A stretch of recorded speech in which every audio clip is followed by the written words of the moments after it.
नमस्कार, आप देख रहे हैं द न्यूज बर्ड और मैं हूं आपके साथ पूजा। खबरों पर जाने से पहले एक नजर डालते हैं टॉप हेडलाइंस पर। अमरावती महाराष्ट्र सांसद नवनीत राणा 2 दिवसीय दौरे पर जोधपुर पहुंचे। उदयपुर के प्रसिद्ध जगदीश मंदिर के पुजारी को विदेश से धमकी देने वाला अभियुक्त हुआ गिरफ्तार। प्रभारी मंत्री रामलाल जाट उदयपुर के जिला परिषद सभागार में राज्य सरकार की फ्लैगशिप योजनाओं की समीक्षा बैठक लेने पहुंचे। तो ये थी हेडलाइंस और अब खबरें विस्तार से। मुंबई में मातोश्री के सामने हनुमान चालीसा का पाठ कर सुर्खियों में आए अमरावती महाराष्ट्र से सांसद नवनीत राणा 2 दिवसीय दौरे पर जोधपुर पहुंचे। विदेश मंत्रालय संसदीय समिति की बैठक में शिरकत करने जोधपुर पहुंचे नवनीत राणा को जोधपुर पहुंचने पर भाजपा कार्यकर्ताओं की ओर से स्वागत सम्मान किया गया। एयरपोर्ट पर मीडिया से बातचीत करते हुए नवनीत राणा ने कहा कि राजस्थान में भी हनुमान चालीसा के पाठ की जरूरत है और समय आने पर यहाँ भी हनुमान चालीसा का पाठ किया जाएगा। राहुल गांधी की ओर से निकाली जा रही भारत जोड़ो यात्रा पर कटाक्ष करते हुए नवनीत राणा ने कहा कि पहले उन्हें यह बताना चाहिए कि भारत का कौन सा अंग टूटा था। भारत कभी भी नहीं टूटा है। बागेश्वर धाम के संत पर अंधविश्वास फैलाने के आरोप लगाने के मामले पर उन्होंने कहा कि विश्वास करने का अपना तरीका होता है। वहीं पठान फिल्म के बहिष्कार के मामले पर नवनीत राणा ने कहा कि फिल्म इंडस्ट्री से कई लोगों की आजीविका जुड़ी है। इस तरह से बहिष्कार करने की बजाय फिल्म के जिस भाग पर आपत्ति है उसे हटाना चाहिए और उसके लिए संसद बोर्ड बेहतर काम कर रहा है। स्टडी टूर पे आए हैं। विदेश मंत्रालय की कोई क्या मीटिंग है? एक्सटर्नल कमेटी की हमारी स्टडी टूर रहती है। उस पर अलग अलग डिपार्टमेंट से हमारे जो एक्सटर्नल कमेटी बनाते हैं उसकी मीटिंग है। और राजस्थान का टूर करना मतलब नसीब वाली बात। आप लगातार हिंदुत्व के मुद्दे पर बयान देते रहे, क्या बीजेपी में जाने का प्लान है क्या? बहुत अच्छा सवाल है आपका। आपको भी खुद को ऐसा लगता है कि हिंदुओं के फेवर में और हिंदुओं के लिए काम करने वाली सिर्फ भाजपा सरकार है। तो मुझे लगता है अगर हिंदू की बात अगर करता है, हर कोई पार्टी से जुड़ा हुआ है या जुड़ना चाहता है, उसी के कारण नहीं है। हिंदू विचारधारा हिंदुस्तान में रहती है, हिंदुओं की बात करेंगे हम। अभी तो जोड़ो यात्रा चल रही है, भारत जोड़ो, वो भी हिंदू का राग अलाप रहे। मुझे ऐसा लगता है हमारा भारत कभी टूटा ही नहीं था। हमारे भारत में रहने वाला कोई भी व्यक्ति हमारे भारत को टूटा हुआ कभी किसी ने देखा नहीं। जब कोई चीज टूटी नहीं उसे जोड़ने कहाँ निकले हैं। और मुझे लगता है हम भारतीय हैं, हमें हमारे जो टूटा हुआ अंग था कश्मीर को 370 लाख के हमारे भारतीयों को उससे जोड़ने का काम हमारी भाजपा सरकार ने किया। तो मुझे लगता है जो भारत जोड़ने निकले तो पहले पूछ लीजिए कौन सा अंग टूटा था हमारे भारत। नहीं, हिंदुत्व पे बात कर रहे थे मैम।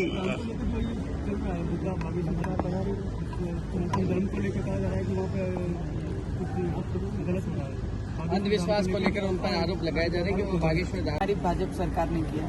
तो मुझे लगता है जो भारत जोड़ने निकले तो पहले पूछ लीजिए कौन सा अंग टूटा था हमारे भारत। नहीं, हिंदुत्व पे बात कर रहे थे मैम।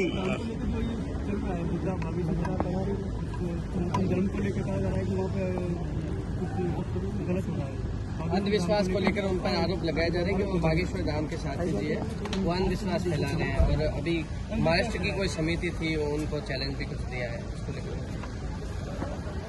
अपना अपना अलग तरीका है विश्वास करने का। हमारा विश्वास करने का तरीका अलग है। जिसकी आस्था अलग तरीके से जुड़ी है शायद वो उस पर विश्वास करते हैं और अपने अपने तरीके से सभी का विश्वास है। मैम, पठान फिल्म को लेकर कई लोग जो है विरोध जता रहे हैं, आपके क्या? मैंने हमेशा से कहा है कि फाइनेंशियली बहुत बड़ा स्ट्रॉन्ग इंडस्ट्री है हमारी फिल्म इंडस्ट्री, और हर चीज को बॉयकॉट करना ये हम लोगों ने नहीं करना चाहिए, क्योंकि फाइनेंशियल भी बहुत बड़ा सपोर्ट हमारे देश को उसके प्रति मिलता है और बहुत सारा रोजगार उसके थ्रू मिलता है। तो अगर कोई चीज खराब है जो हमारे दिल को, हमारी संस्कृति को हर्ट करती है, उसे साइड में काटने के लिए सेंसर बोर्ड है और सेंसर अपना काम करती है बहुत अच्छी थी। सेना के एक अधिकारी के घर में जन्म और एक अच्छी अभिनेत्री रही है, आज एक राजनीति में कैरियर कर रही है, क्या कुछ कहेंगे इस पूरे? मुझे लगता है हर चीज में गर्व महसूस करती हूँ कि सेना में काम करने वाले परिवार में एज ए फादर उनके घर में मैंने जन्म लिया, तो वहाँ से गर्व और देश के प्रति वो भावना लेके ही साथ में दुर्व्यवहार अगर कहीं पर हुआ है किसी भी महिला के साथ, फिर वो व्यक्ति कौन से पोस्ट पे है, वो व्यक्ति का नाम किससे जुड़ा है और वो व्यक्ति कौन है, इससे कोई भी लिंक नहीं होना चाहिए। अगर वो दोषी है उस पर कमेटी होनी चाहिए और उस पर सजा होनी चाहिए, फिर वो कोई भी व्यक्ति। और मुझे लगता है आने वाले समय में मैं राजस्थान बहुत सारे बार आऊंगी हर जगह पे, क्योंकि राजस्थान में भी फिर से हमारी विचारधाराओं की सरकार और हमारे लोगों के लिए जो राजस्थान में रहते हैं उनके हित में काम करने वाली सरकार होगी। वर्तमान जो गहलोत सरकार चल रही है उसके बारे में क्या कहेंगे? मुझे लगता है हनुमान चालीसा का पठन यहाँ पर भी होना चाहिए, क्योंकि यहाँ पर भी उसकी बहुत जरूरत है। करने वाले हैं। समय आएगा तो जरूर करेंगे, और करने का समय बहुत नजदीक है, तो मुझे लगता है। और मोदी जी जिस तरीके से काम कर रहे हैं, तो मुझे लगता है कि राजस्थान में वो विचारधारा वाली सरकार यहाँ पे आनी बहुत जरूरी है। ठीक है, थैंक यू सो मच। सभी को जय श्री। केंद्रीय मंत्री अर्जुन राम मेघवाल ने हिरणमंगरी सेक्टर 4 स्थित अटल बिहारी वाजपेयी सभागार में आयोजित रोजगार मेले में बेरोजगारों को नियुक्ति पत्र बांटे। प्रधानमंत्री नरेंद्र मोदी ने शुक्रवार को वीडियो कॉन्फ्रेंसिंग के जरिए सरकारी विभागों और संगठनों में कई भर्ती के लिए लगभग 71,000 नियुक्ति पत्र वितरित किए। इसी दौरान उन्होंने नए भर्ती हुए लोगों के साथ बातचीत भी की। इसी क्रम में उदयपुर जिले में केंद्रीय मंत्री अर्जुन राम मेघवाल ने हिरणमंगरी सेक्टर 4 स्थित अटल बिहारी वाजपेयी सभागार में आयोजित रोजगार मेले में नियुक्ति पत्र बांटे। मंत्री मेघवाल ने कहा कि यह केंद्र सरकार का इस साल का पहला रोजगार मेला है। इस साल की शुरुआत उज्जवल भविष्य की नई उम्मीदों के साथ हुई है। उन्होंने कहा कि आने वाले दिनों में लाखों परिवारों को सरकारी नौकरी मिलने वाली है। मेघवाल ने कहा कि केंद्र सरकार, एनडीए और भाजपा शासित राज्यों में भी लगातार रोजगार मेले का आयोजन किया जा रहा है। मेघवाल ने कहा कि रोजगार मेले के अंतर्गत देश भर से चुने गए युवा junior engineer, loco pilot, technician, inspector सहित विभिन्न पदों पर भर्ती की जा रही है। जब से प्रधानमंत्री मोदी जी आए हैं, तेजी से रोजगार की प्रक्रियाओं में सुधार हुआ है, रोजगार तेजी से मिलने लगा है। लेकिन लोग कहते थे आंकड़े कहाँ हैं, कितनों को दे रहे हो। एक विषय जब संसद में बहस होती थी तब भी ये विषय आता था। तो प्रधानमंत्री जी ने तय किया कि हम एक साल में, जिसको सरकारी नौकरी बोलते हैं, वो 10 लाख लोगों को हम रोजगार देंगे और नियुक्ति पत्र भी देंगे। तो रिकॉर्ड बना। तो अब हम ये तीसरा रोजगार मेला, जिसमें मैं उदयपुर में आया हूँ। पहले रोजगार मेले में मैं बीकानेर में था, दूसरे रोजगार मेले में मैं जोधपुर में था, तीसरे रोजगार मेले में मैं उदयपुर आया हूँ। अभी पूरे देश में 45 स्थानों पर इसी तरह के कार्यक्रम हो रहे हैं। 71,000 लोगों को सरकारी सेवा में आज आने का अवसर मिला। उनको प्रधानमंत्री जी ने बटन दबा करके नियुक्ति पत्र उनको भेजा, और कुछ फिजिकली भी नियुक्ति पत्र हमने यहाँ पे दिए। और हमारे CGST के चीफ कमिश्नर जो हैं जयपुर से, वंदना जी भी हैं, और हमारे यहाँ BS बीना जो यहाँ के कमिश्नर हैं वो भी साथ में। उदयपुर जिले के प्रभारी मंत्री रामलाल जाट शुक्रवार को जिले के दौरे पर पहुंचे। जाट ने जिला परिषद सभागार में राज्य सरकार की फ्लैगशिप योजनाओं की समीक्षा बैठक ली। इस दौरान जिले के प्रभारी सचिव श्रेया गुहा भी बैठक में मौजूद रही। बैठक में चिरंजीवी स्वास्थ्य बीमा योजना पर समीक्षा की गई। चिरंजीवी योजना में पंजीकृत होने से बकाया मामलों पर समीक्षा की गई। इस दौरान जिला कलेक्टर ताराचंद मीना ने कहा कि एक अभियान चलाकर 2 महीने में बकाया 1,60,000 लोगों का चिरंजीवी योजना में पंजीकरण किया जाएगा। इस दौरान प्रभारी मंत्री रामलाल जाट ने कहा कि चिरंजीवी योजना देश की अनूठी योजना है। ऐसे में इस योजना का प्रचार प्रसार कर हर पात्र व्यक्ति को इस योजना से जोड़ने का प्रयास करें। बैठक में राज्य मंत्री जगदीश राज श्रीमाली, जिला परिषद के CEO मयंक मनीष सहित अन्य अधिकारी मौजूद रहे। नगर निगम आयुक्त वासुदेव मालावत ने गुरुवार देर शाम नगर निगम द्वारा संपन्न किए जा रहे विभिन्न कार्यों का सघन निरीक्षण कर संबंधित अधिकारियों को आवश्यक दिशा निर्देश दिए। आयुक्त मालावत ने बुधवार को अपना कार्यभार ग्रहण किया था। इसके दूसरे ही दिन गुरुवार को शहर के विभिन्न क्षेत्रों में निगम द्वारा संचालित हो रहे कार्यों का निरीक्षण करने पहुंचे। आयुक्त सर्वप्रथम उदयपुर स्थित उदयपुर के निर्माता उदय सिंह की मूर्ति वाले पार्क में पहुंचे। इस दौरान उनके साथ नगर निगम AC मुकेश पुजारी, रितेश पाटीदार भी उपस्थित रहे। आयुक्त ने अव्यवस्थित पार्क देखकर नाराजगी जाहिर की। पार्क में चूहों द्वारा जगह जगह बड़े पेड़ों के नीचे खड्डे कर रखे थे। आयुक्त ने पार्क के रखरखाव की आवश्यकता बताते हुए उद्यान श्रमिक के माध्यम से उद्यान की दशा सुधारने के निर्देश दिए। इसके पश्चात मालावत वहीं पास ही सार्वजनिक मूत्रालय का निरीक्षण करने पहुंचे। निरीक्षण में वहां की सफाई व्यवस्था संतोषप्रद नहीं थी, जिसमें सफाई करने एवं प्रकाश व्यवस्था हेतु ट्यूबलाइट लगवाने के निर्देश दिए। आयुक्त रात के समय शहर के चेतक सर्कल स्थित आश्रय स्थल पहुंचे, जहां की व्यवस्थाओं का जायजा लिया। आयुक्त मालावत ने आश्रय स्थल में विश्राम कर रहे श्रमिकों से काफी देर तक निगम द्वारा उपलब्ध करवाई जा रही व्यवस्थाओं के बारे में जानकारी प्राप्त की। इसके बाद निरीक्षण कर उन्होंने इंदिरा रसोई घर में रात्रि भोज किया। राज्य सरकार के द्वारा इंदिरा रसोई के माध्यम से गरीब और ज़रूरतमंद लोगों के लिए बेहद ही सस्ती दर 8 रुपये में भरपेट खाना उपलब्ध कराएगा। जैसे कि आप देख रहे हैं खाने की क्वालिटी भी तो अच्छी है, हम लोग भी उसको खाना चाहेंगे। तो मेरा यही निवेदन है कि एक तो ज़्यादा से ज़्यादा इस योजना का लाभ उठाएँ।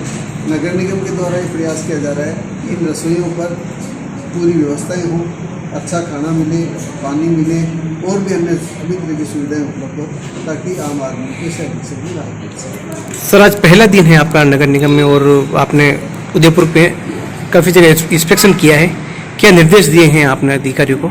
मैंने एक तो प्रत्येक इंदिरा रसोई पर सफाई के लिए एक आदमी लगाने के लिए कहा है ताकि साफ सफाई की व्यवस्था समुचित हो सके। उदयपुर के प्रसिद्ध जगदीश मंदिर के पुजारी को विदेश से धमकी देने वाला अभियुक्त पुलिस की गिरफ्त में। दरअसल बीते साल 10 नवंबर को प्रार्थी साहिल पुजारी ने घंटाघर थाने में रिपोर्ट देकर बताया कि 4 अलग-अलग नंबरों से बार-बार फोन कर जान से मारने की धमकियां दी जा रही है। मामले की गंभीरता को देखते हुए जिला पुलिस अधीक्षक ने प्रकरण में आरोपी की शीघ्र गिरफ्तारी के लिए निर्देश दिए, जिस पर घंटाघर थाना पुलिस ने तकनीकी सहयोग से खेरवाड़ा के विकास पटेल को गिरफ्तार किया। पूछताछ में अभियुक्त ने विदेश से इंटरनेट वॉइस कॉल ऐप के माध्यम से प्रेम प्रसंग के कारण जान से मारने की धमकी देना बताया। पुलिस ने आरोपी को न्यायालय में पेश किया, जहां से अग्रिम अनुसंधान जारी है। कार्रवाई में घंटाघर थाना अधिकारी नरपत सिंह, भगवान लाल, अर्जुन सिंह, जिनेश, सोहन सिंह, बलदेव और सत्यपाल की मुख्य भूमिका रही। द न्यूज बर्ड के इस बुलेटिन में फिलहाल वक्त हो चला एक छोटे से ब्रेक का। ब्रेक के बाद जल्द हाजिर होंगे, आप बने रहिए द न्यूज बर्ड के साथ। ईश्वर की भक्ति, प्रभु की आराधना, अब होगी दिन की शुरुआत सरिता जोशी और अजय पुरोहित के साथ। देखिए भक्ति प्रवाह हर रोज सुबह 6 बजे। हजारों में सिर्फ उन्हीं की बात होगी जब सितारों से मुलाकात होगी। खुलेंगी कुछ बातें और कुछ राज जब गुफ्तगू आपके साथ होगी।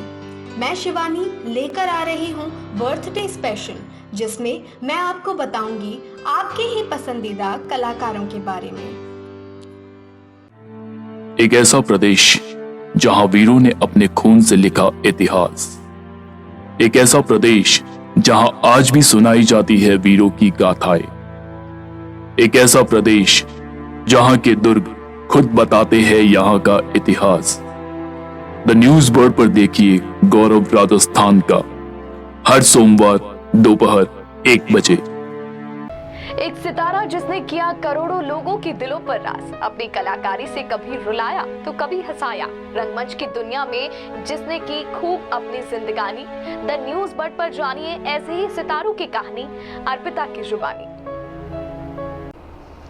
हेल्थ से जुड़े हर विषय पर होगी सीधी बात। देखिए टॉक फॉर हेल्थ, जहां होंगे मेडिकल एक्सपर्ट्स, डॉक्टर्स और स्पेशलिस्ट जो आपको देंगे सही राय और सही सलाह। टॉक फॉर हेल्थ हर गुरुवार दोपहर 1 बजे। जनता से जुड़ी हर खबर,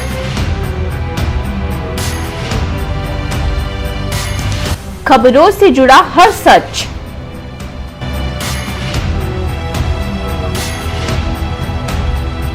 हर मुद्दे पर होगी हमारी नजर।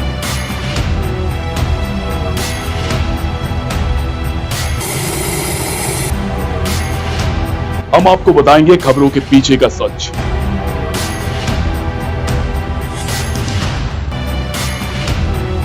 हम आपको सुनाएंगे भीड़ में दब रही आवाज, जनता के घरों से सरकारी गलियारों तक। द न्यूज बर्ड, आपके बीच आपकी आवाज।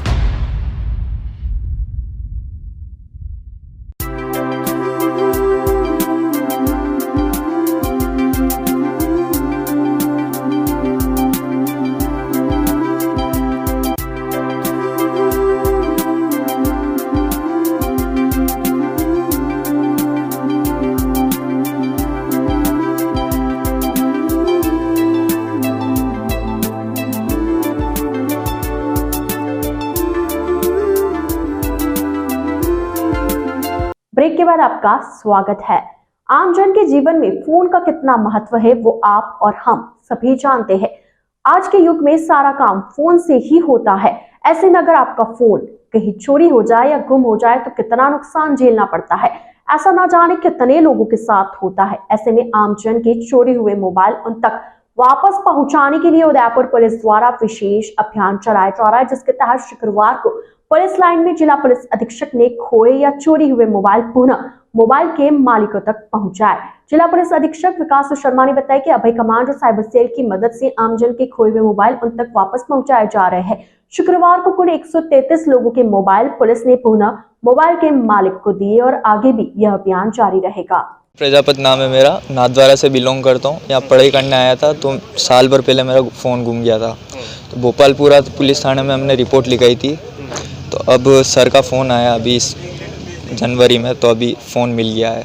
कितना कॉस्टली मोबाइल था और कितनी खुशी आज मोबाइल वापस मिल गया आपका? 18,000 का मोबाइल था। उस टाइम तो बहुत दुख हुआ, पर अब मिल गया है तो बहुत खुशी हो रही है। सबको, पुलिस वालों सबको, सर को थैंक यू मेरी तरफ से, बहुत बहुत धन्यवाद उनका। जी, आप लोग जानते हैं मोबाइल की इम्पोर्टेंस एक आदमी के लिए क्या है, और आज की जो लाइफ है उसमें एक बहुत इम्पोर्टेंट कंपोनेंट है और बहुत ज़रूरी गैजेट है हर चीज़ के लिए। तो मोबाइल अक्सर खोने की या किसी वजह से उनके पास से चले जाने की शिकायतें रहती हैं। तो इसके लेके हमारी अभय कमांड सेंटर की जो टीम है, रोशन पटेल एडिशनल एसपी साहब के नेतृत्व में, उसने एक अभियान चलाया है और कुल 133 मोबाइल बरामद किए हैं। और आज उनको जो ओनर्स हैं उनको डिस्ट्रीब्यूट करने का जो फंक्शन है वो रखा गया है। तो और ये प्रोसेस आगे भी जारी रहेगा। इसके पीछे मूल मंशा यही है कि जनरली लोगों के मन में मेंटालिटी रहती है कि मोबाइल खो जाए तो नहीं मिलता है।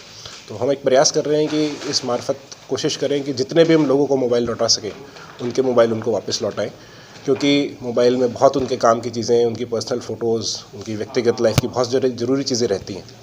तो उस इम्पोर्टेंस को समझते हुए एक अभियान चलाया गया है जो आगे भी जारी रहेगा और हम इससे भी और बेटर करने की कोशिश करेंगे। उदयपुर में आयोजित हो रहे 3 दिवसीय बर्ड फेस्टिवल का प्रभारी मंत्री रामलाल जाट ने शुभारंभ किया। मंत्री ने गुब्बारे हवा में उड़ाते हुए फेस्टिवल का शुभारंभ किया। इस दौरान उन्होंने बर्ड वॉचिंग भी की। मुख्य वन संरक्षक आर.के. सिंह ने कहा कि पर्यावरण व पक्षियों के संरक्षण के प्रति जन जागरूकता पैदा करने के लिए पिछले 8 वर्षों से आयोजित हो रहा उदयपुर बर्ड फेस्टिवल न सिर्फ राजस्थान अपितु देश भर में अनूठा फेस्टिवल है। कोरोना काल के बाद पहली बार ऑफलाइन मोड पर आयोजित हो रहे इस फेस्टिवल को पूरे उत्साह से मनाया जा रहा है। उदयपुर बर्ड फेस्टिवल 2023 का उद्घाटन शुक्रवार को गोल्डन पार्क में हुआ। इस दौरान विभिन्न विद्यालयों के बच्चों के माध्यम पेंटिंग एवं नेचर क्विज प्रतियोगिता का आयोजन भी किया गया। दोपहर बाद 2:15 बजे सूचना केंद्र पर आयोजित पक्षी फोटो गैलरी एवं स्टाम्प प्रदर्शनी का उद्घाटन हुआ। दोपहर में 3 बजे ओडीएस में पक्षी संरक्षण में कार्यरत देश के प्रख्यात पक्षी विशेषज्ञ डॉक्टर असदार रहमानी, विक्रम ग्रेवाल, गरिमा भाटिया व रजत भार्गव आदि के साथ संवाद और नेचर लिटरेचर फेस्टिवल एवं कार्यशाला का आयोजन किया गया। साथ ही पक्षी एवं प्रकृति प्रेमियों हेतु फोटोग्राफी की बारीकियां सिखाने के उद्देश्य से ओटीएस परिसर में ही निकॉन वर्कशॉप का आयोजन हुआ। उदयपुर के सेक्टर 6 स्थित सैटेलाइट हॉस्पिटल के गार्ड पर कानूनी कार्रवाई और निष्कासन की मांग को लेकर क्षेत्रवासी जिला कलेक्ट्रेट पहुंचे। पानीरू की मादरी निवासी कार्तिक जोशी का कहना है कि वे और उनकी पत्नी 18 जनवरी को अपने बच्चे को टीका लगवाने के लिए सैटेलाइट हॉस्पिटल गए थे। तब हॉस्पिटल के गार्ड सुनील कुमार ने उनके साथ बदतमीजी करते हुए गाड़ी हटाने को लेकर कहा और फिर दोनों में कहासुनी हो गई, जिसके बाद गाली गलौज करने लगा। जोशी ने बताया कि बात इतनी बढ़ गई कि गार्ड मेरे साथ मारपीट करने लग गया। तब मेरी पत्नी ने बीच बचाव किया तो उसके साथ भी धक्का मुक्की की, जिससे वह नीचे गिर गई। मामले के बाद हमने हिरणमगरी थाने में एफआईआर दर्ज करवाई, जिस पर आरोपी को थाने बुलाया गया। जोशी का कहना है कि इस दौरान हॉस्पिटल प्रशासन आरोपी का पक्ष लेकर पुलिस पर झूठा आरोप लगाने लग गए और बेवजह आरोपी को छुड़ाने का दबाव बनाया। आज ज्ञापन सौंपकर हमने यही मांग की है कि निष्पक्ष जांच करवाते हुए आरोपी के खिलाफ कानूनी कार्रवाई की जाए। कार्तिक जोशी है, मैं वहाँ मेरे बच्चे को टीका लगवाने के लिए गया था। तो अभी इसकी डिलीवरी हुई 3 महीने हुए, तो ये इतना अंदर पैदल जा नहीं सकती है। तो मैं बच्चे को मैंने बोला कि 2 मिनट खड़ी रहने दो, मैं खाली इसको अंदर ड्रॉप करके आ रहा हूँ, या फिर आप बता दो मैं कहाँ खड़ी करूँ। तो उसने बोला ये मेरी ड्यूटी नहीं, मैं कहाँ बताऊँ कहाँ खड़ी करूँ। फिर उसने मैंने बताओ, फिर मैं उतर के वहाँ गया तो उन्होंने मेरे को गाली गलौज की, हम दोनों के साथ गाली गलौज की। फिर उसने मेरी गर्दन आके पकड़ ली। फिर हमारे बीच में हाथापाई हुई और 4-5 जन अंदर से इनके स्टाफ भी आ गया। उन्होंने पकड़ के मेरे को यहाँ उसके हाथ में कुछ था जिसकी वजह से उन्होंने मेरे को मारा, कुछ हथियार था, बुलेट लेके बैठा हुआ था। सर पे मारने लगा, अगर सर पे लग जाता तो क्या और यहाँ हॉस्पिटल नाक प्रशासन में यहाँ- सेक्टर से थाना पास में था, आपने कंप्लेंट नहीं करी? हमने कंप्लेंट करी, पुलिस भी तुरंत आ गई और उन्होंने उसको थाने भी लिया है और बिठाया उसको ऊपर। तब तक उनके ऊपर से फ़ोन आने लग गए, पुलिस प्रशासन के ऊपर दबाव डालने लग गए। पुलिस प्रशासन ने उनकी सही कार्रवाई की तो भी उनके ऊपर अलग आरोप लगाने लग गए, पुलिस के ऊपर भी। ठीक, नाम बताते हुए बताइए। जोशी, हम लोग वैक्सीनेशन के लिए गए थे। 3.5 मंथ का बेबी है मेरा, तो वहाँ पे हमें सिर्फ हॉस्पिटल ड्रॉप करने आए थे और वहाँ पे जो गार्ड बैठा था वो बोला कि आपको यहाँ पे गाड़ी नहीं। हमने बोला कि हम तो वैसे भी जा रहे हैं यहाँ से, तो फिर बोले यहाँ से हटाओ हटाओ। तो बोले आप बताओ गाड़ी में किस साइड। बहुत सहजता से उसे पूछा गया कि आप ही बता दीजिए हमें गाड़ी कहाँ पर रखी है। उसके बाद वो आके गाली गलौज करने लगा। फिर इन्होंने बोला आप गाली कैसे दे रहे हो, आके गला पकड़ने लगा। फिर सेल्फ डिफेंस के लिए अगर आदमी ने पुश किया, वहाँ से उनके 4 आदमी और आ गए, मेरे हस्बैंड के साथ हाथापाई की है, नीचे गिरा के मारा। और जब मैं बीच बचाव के लिए गई मेरे हस्बैंड के लिए, उसी टाइम इन लोगों ने आके मुझे पुश किया, मेरी बेबी को पुश किया। और उस सिचुएशन में अगर मेरा बेबी गिर जाता या उसे कुछ होता या मेरे हस्बैंड को कुछ हो जाता, जान की जगह कहीं लग जाती, तो फिर उस चीज़ का कौन जिम्मेदार होता? मैम, हॉस्पिटल प्रशासन से आपने शिकायत नहीं करी? हमने प्रशासन के, उससे पहले हम पुलिस प्रशासन के पास चल गए क्योंकि उनके यहाँ पे पूरा कान फट गया। यहाँ पे आप देख सकते हैं स्टिचेस आए हुए पूरी, और इतनी बेरहमी से मारा है उनको। उसके बाद जब वहाँ से हम निकलते हैं, हमने पुलिस को कंप्लेन की। पुलिस हमारी पूरी बात सुनी, वो लोग वहाँ पर आए थे हमारे पास। फिर उन्होंने बोला कि चलो ठीक, एक बार हम जाके देखते हैं। वहाँ पे गए, वो बाहर बैठा होता गार्ड बैठा, उसे हम लेकर उससे से पूछा। जब तक न्यूज़पेपर में सारा उल्टा छपिया कि 2 युवक आए, वो पट्टी करवा रहा था, जबकि ऐसा कुछ हुआ ही नहीं था। और मैं तो चाहती हूँ कि आप CCTV फुटेज निकालें और देखिए बाइक पर आए। हॉस्पिटल प्रशासन भी उसे ही सपोर्ट करे, जबकि वो पूरा गलत है। और पुलिस वालों को भी फेक साबित कर दिया, बोले परिचित है, ये है वो है, जबकि हमारा उनसे कोई, सबके साथ ही ऐसे ही कर रहे हैं वहाँ पे। आप जितने आज आपने क्या किया? हम कलेक्टर के पास गए, हमने हमारी पूरी बात बताई, ज्ञापन दिया हमने। सविना थाना पुलिस ने 5.5 किलो गांजे के साथ 3 आरोपियों को गिरफ्तार करते हुए मामले का खुलासा किया है। दरअसल सविना थाना पुलिस द्वारा बीते 2 दिनों में 2 बड़ी कार्रवाई को अंजाम दिया गया है। परसों जहां सविना थाना पुलिस ने DST के साथ मिलकर ऑनलाइन सट्टे की बड़ी कार्रवाई को अंजाम दिया, वहीं गुरुवार को अवैध रूप से गांजा परिवहन करते हुए 3 लोगों को गिरफ्तार किया है। सविना थाना अधिकारी योगेश व्यास ने बताया कि जिला पुलिस अधीक्षक विकास कुमार शर्मा द्वारा शहर में मादक पदार्थों की रोकथाम के लिए विशेष अभियान चलाया जा रहा है। इसी के तहत ASP सिटी चंद्रशील ठाकुर और व्रताधिकारी पूर्व शिप्रा राजावत के सुपरविजन में सविना थाना पुलिस ने गुरुवार को कार्रवाई करते हुए अवैध रूप से गांजा परिवहन करते हुए 3 लोगों को गिरफ्तार किया है। पुलिस ने भिलवाड़ा निवासी नारायण लाल से 3 किलो 800 ग्राम, उदयपुर निवासी जमुना शंकर से 1 किलो 300 ग्राम और देवीलाल मीणा से 470 ग्राम गांजा बरामद किया है। वहीं आरोपियों को कोर्ट में पेश कर PC रिमांड पर लेकर अग्रिम अनुसंधान किया जाएगा। आइए चलते चलते एक बार फिर नजर डालते हैं आज के मुख्य समाचारों पर।